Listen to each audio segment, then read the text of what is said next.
So Stephen A. Smith.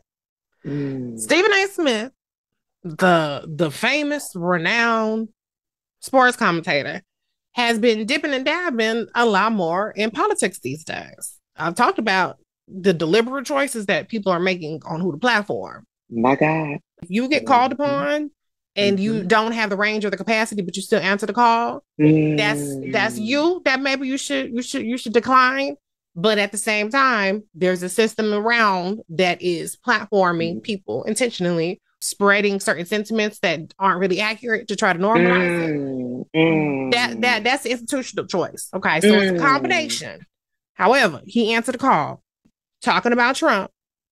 And this is what Stephen A. Smith, if we have the audio ready, had to say about Trump and his appeal to Black people, some Black people. Let's hear it.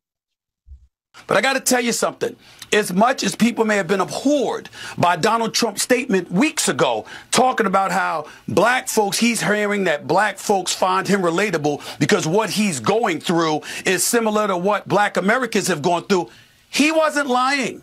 He was telling the truth. When you see the law enforcement, the court system, and everything else being exercised against him, it is something that Black folks throughout this nation can relate to with some of our historic, iconic figures. We've seen that happen throughout society. So no matter what race, what ethnicity you may emanate from, we relate to you when you're suffering like that because we know we have. And that's what he articulated. What the fuck are you talking about, Stephen A? What are you talking about? We can relate to that. How can Black folks relate to a person who has conned his way throughout his entire life? Okay. Multiple bankruptcies. His wealth is a fraud. Everything about his ass is a fraud. Okay. He conned his way into the fucking White House. He got in on a technicality because the Electoral College is how presidents are elected, despite the fact that he lost by 3 million votes. So he didn't even want a popular vote to get into the White House. He got his ass handed to him, mind you, in the re-election.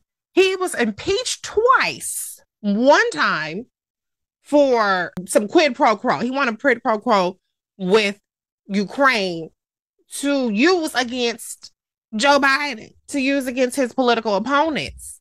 Then the second time was for an insurrection, getting his crazy ass MAGA base up. So how can Black folks relate to decades, 70-something-year-old man of fraud, criminal, degenerate behavior, taking down, he done got more white people indicted than any other white person I could think of in history. Because if you in Trump's orbit, how many co-defendants he have in Atlanta? He have what, like 17, something like that, a dozen.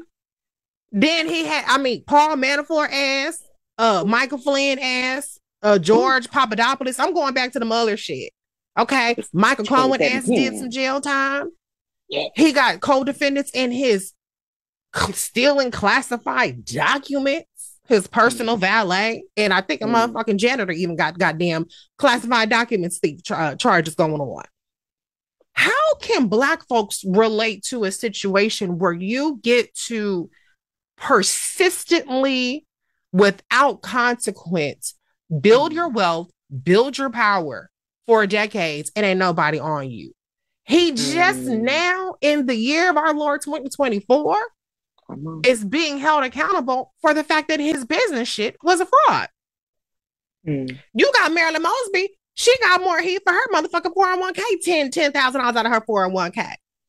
They raped goddamn Andrew Gillum over the coals because he got Hamilton tickets or whatever the hell they started to say he was doing. Luckily, he was acquitted. They don't let Black folks get away with shit. Period. Okay, they on your ass if you Black.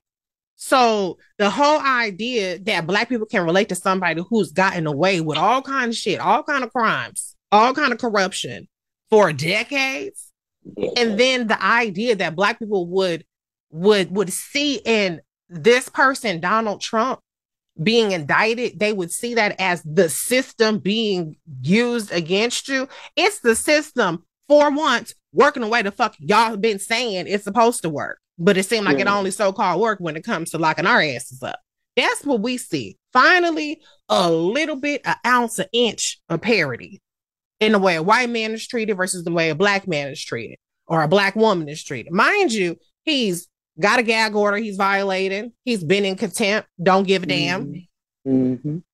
There's no way that any logical, sane black person can identify, relate to Donald J. Trump, the twice impeached, 91-time felony count charged ex-president who lost the popular vote, 6 times bankrupt, lost 3 civil cases, defamation, found liable civilly of sexual assault, and for fraud on the Trump organization. That's just an abbreviated list. That's just the cliff notes. There's no motherfucking way that black people can identify with that. And I don't like black people being attached to somebody who has this laundry list because it perpetuates the idea of black criminality, which is dangerous to our existence, which is why people feel empowered to shoot us 5 seconds into a motherfucking traffic stop because we're criminals. So if anything, even if you might like Trump, okay, whatever, but let's not perpetuate that black people relate to and engage in criminal behavior, and in particular, not in the scale, which we could never, that Donald J. Trump has.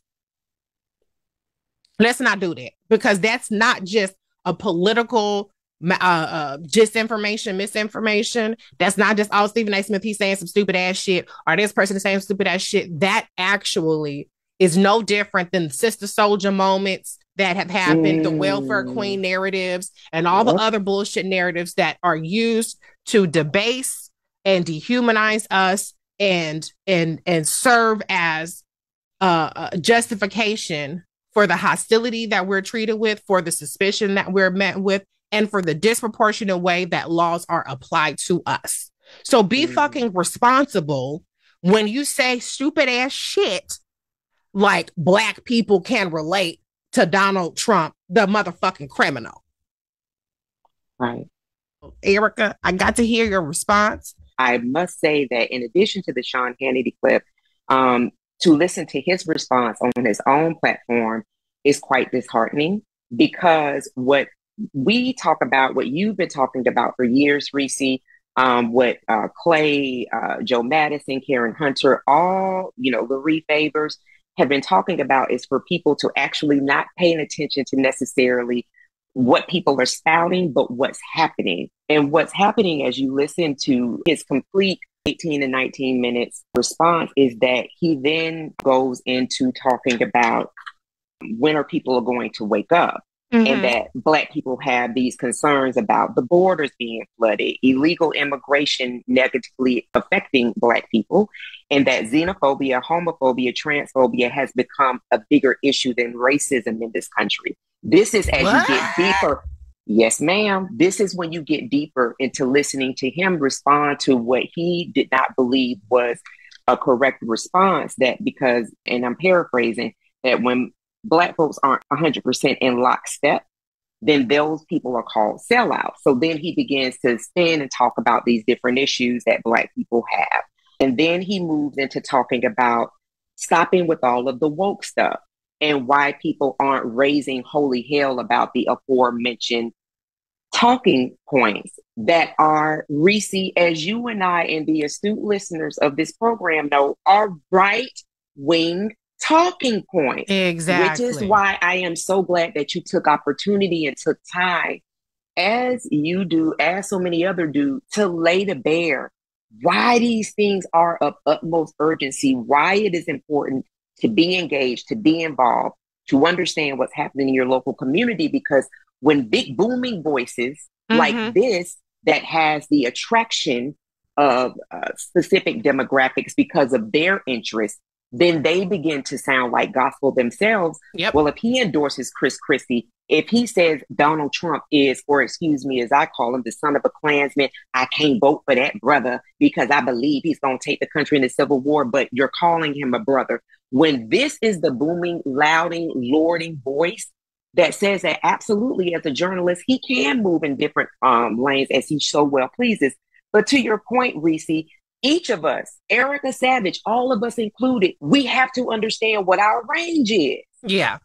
Yeah. We have to understand that. So to have this person as a talking head, where he's conflating a lot of issues, where he's yelling and screaming, and what he's yelling and screaming and what he's mimicking are right-wing talking points, that is cause for pause. It is cause for concern. And that is why it is equally important for each of us to be engaged, for each of us to talk to people that we know, because if we don't, these are the people that are going to be listened to. Right. And he has the wealth where there won't be the same effect as someone that's not making or can't afford to pay a cable bill to see him on primetime television. Yep. Yeah. Hello. You laid it all the way out. And I'm so glad you brought all of those points up, because I've said this repeatedly. The so-called, first of all, there isn't this surge of Black support for Republicans. There just isn't. Okay. The data has shown that. That's a narrative. However, to the extent that there is an increased sympathies or identification with these right-wing talking points, it is not coincidental that these people woke up and had this. It is because of the relentless years-long disinformation, misinformation campaign that is targeting Black people, okay?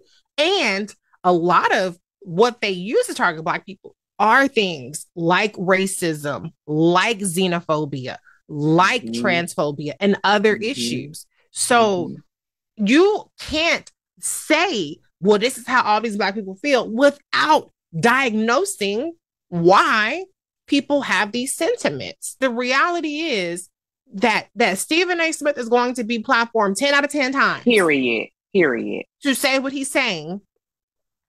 And people like you, I, Clay, Karen, Laree, how many times do you see us out there correcting the record about it? They don't want to hear that.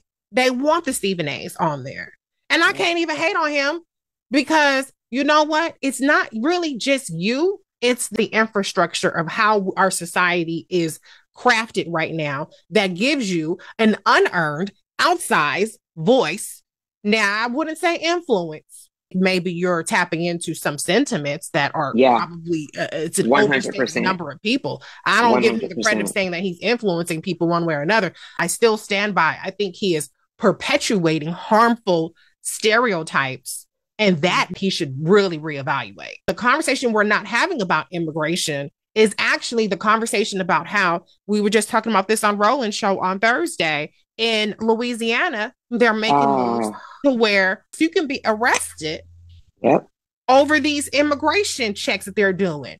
In Georgia, we talked about this as well. You don't have your papers, your ass can be arrested. Or not that you've committed any other crime other than I suspect I'm a cop and I suspect that you are not here in this country legally. How is that any different than having to walk around with your papers? I know that they've been making the Northern Triangle immigrants the face of, oh, we need to crack down on this and the Mexican immigrants. But if you're paying attention, you'll notice more and more what I talk about. The Haitian immigrants. Oh, now that they got the laws in place, now that they got y'all checked out, and at least the Republicans gonna do something about this immigration. Now that they got y'all under that pretext, now they're coming after the Blacks. So that's the conversation that we're actually not having, that we should be having about immigration. Absolutely. But all right, we could go back and forth on this all day, but we got a lot of calls.